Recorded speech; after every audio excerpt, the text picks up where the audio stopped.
डोंबिवलीत आदिवासी बांधवांनी तर्फा नृत्य सादर करून नवीन वर्षाचं स्वागत केलेलं आहे आणि त्यांच्याशी बातचीत केलेली आहे आमच्या प्रतिनिधींनी। आदिवासी समाजानं शेकडो वर्षानंतरही आपली परंपरा जपल्याचं पाहायला मिळतंय। या ठिकाणी आपण पाहू शकतो पालघर जिल्ह्यातले आदिवासी बांधव डोंबिवलीच्या नववर्षाच्या स्वागत यात्रेमध्ये सहभागी होऊन त्यांचं पारंपरिक नृत्य सादर करतायत।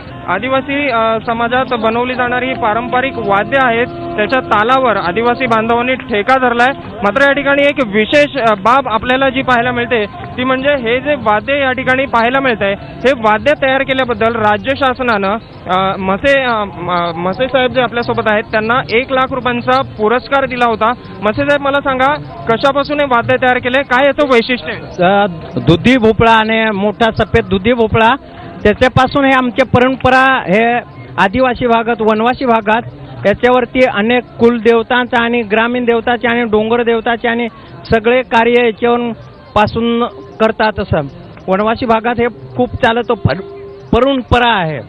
म्हणजे हे वाद्य आदिवासी भागात वनवासी भागात शुभदिनी वाजवलं जातं किंवा चांगल्या कामाचं प्रतीक चांगल्या कामाचा प्रतिसाद म्हणजे नवीन वर्षासाठी पण भेटतो। आम्ही हे पंचमीपासून सुरुवात करतो तर आता नवीन यंदा आम्ही गुढीपाडव्याचे वर्ष नवीन वर्ष साजरा केलं म्हणजे नवीन धान्य आज आम्ही खातात।